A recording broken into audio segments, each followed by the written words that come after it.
Fundos imobiliários, sim, fazem parte da minha carteira. Eu acredito que deveria fazer parte de todos os investidores, fazer parte dessa carteira de fundos imobiliários, até porque ele tem uma proposta muito boa, né? Pagar bons dividendos.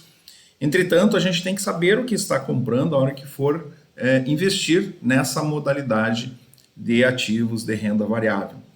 E eu adotei alguns critérios para fazer o meu investimento, montar a minha carteira. Eu invisto metade do meu patrimônio em ações, a outra metade em fundos imobiliários. Deixo um percentual lá em renda fixa como custo de oportunidade.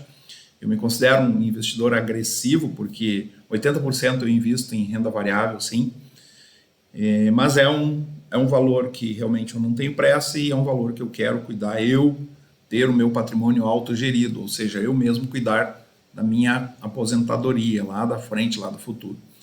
Então, mesmo em fundos imobiliários, vocês podem diversificar, certo? Não precisa comprar um único fundo e não precisa comprar um único setor. Inclusive, por proteção, é interessante fazer uma boa diversificação. Eu, particularmente, compro 7 ações, 7 fundos imobiliários. Existem muitas pegadinhas, né? As pessoas costumam escolher fundo imobiliário apenas pelo dividendo que paga. Então vai lá e define um critério que vai escolher apenas aquelas que pagam maior dividendo. Então olha aqui, se eu for ordenar aqui por dividendos, eu vou olhar aqui, poxa, tem um ativo aqui que está pagando 30%, pagou no último ano de dividendos. Poxa, eu vou comprar esse aqui. Eu adoto alguns critérios para dar uma nota para o ativo e também para ver se ele está realmente valendo menos do que o seu patrimônio. Então eu chamo aqui do ponto de entrada. Se ele está cotado abaixo do que ele vale, pode ser que tenha um bom ponto de entrada. Mas isso não pode ser enxergado, visto de uma maneira apenas. Porque quanto mais dividendo paga, maior é o risco. Não existe almoço grátis nesse mercado. Então vocês têm que ter muito cuidado.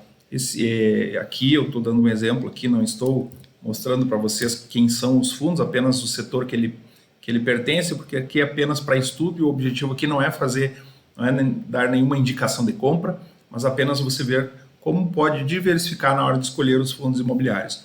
Então aqui pode ser uma enorme pegadinha, porque esse fundo aqui, ele é um fundo que ele é mono, ou seja, possui apenas um prédio. E ele, além de ser um fundo mono na questão do prédio, ele é mono na questão do inquilino também. Então tem um inquilino apenas. Imagina se esse inquilino entrega o prédio. Então o risco ele é muito alto. Então por isso que só dividendos não podem ser vistos. Tem mais fatores. Que tipo de fundo é? Se ele é um fundo de papel ou de tijolo, né? Existem fundos de dívidas, né? Aqui lá é fundo de tijolo, agências bancárias de tijolo, recebíveis imobiliários, ele é um fundo de dívida, ele é um fundo de papel. Então, teoricamente, ele tem um risco maior do que o fundo que tem o tijolo, ou seja, lajes comerciais, agências bancárias, incorporadoras, tem um risco teoricamente menor. Logicamente, ele oferece um dividendo maior. Então, todas essas questões têm que ser consideradas. Além disso, quem é o gestor do fundo? Se ele é um bom gestor, então vocês vão olhar os outros fundos que ele administra, a taxa de administração que ele cobra para gerir, porque todo fundo imobiliário tem uma taxa, a gente paga, está embutido lá no preço que vai diluindo todo dia. Outra coisa interessante, se tem liquidez. Qual é a liquidez do fundo? Geralmente fundos que têm mais de 1 milhão por dia de negociação são fundos grandes, então tem uma boa liquidez. Mas cuidado, existem mais de 300 fundos listados em bolsa e alguns deles têm uma liquidez baixíssima, ou seja, você vai ter dificuldade na hora de vender o fundo. Então, todos esses critérios eu vou selecionando e classifico. Então, por uma nota, que nota eu estou dando por aquele fundo, baseado em todos esses fatores que eu estou falando.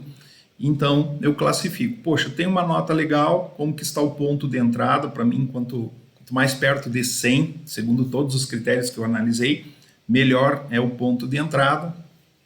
E aqui eu primeiro olho sim a nota do fundo. Ele tem que ter um fundo bom. E aqui o segundo critério é se ele está barato ou não. Certo? Então esses são os critérios que eu utilizo. E aqui eu posso ver, poxa, legal, eu estou com uma carteira por exemplo, diversificada entre recebíveis, entre lajes comerciais, entre um fundo híbrido, um fundo logístico. Então, eu posso comparar fundos do mesmo setor. Eu utilizo aqui o meu sistema, onde eu posso vir aqui e classificar, por exemplo, eu quero só o setor logístico. Então, venho aqui, seleciono aqui só o setor logístico. O que isso vai me facilitar? Que eu compare ativos do mesmo setor.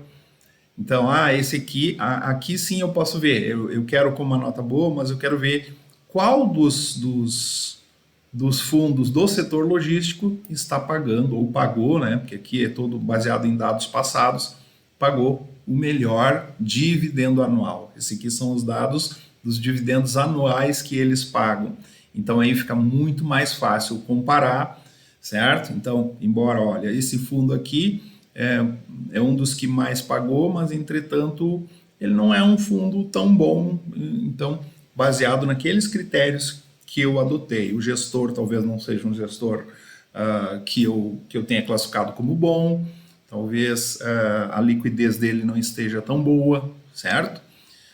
E aqui o segundo ponto eu vejo se o valor do fundo negociado em relação, né, ao seu valor patrimonial, ou seja, esse fundo está R$110, mas de repente o valor patrimonial dele está R$100, por exemplo, então ele está sendo negociado 10% acima do que ele vale.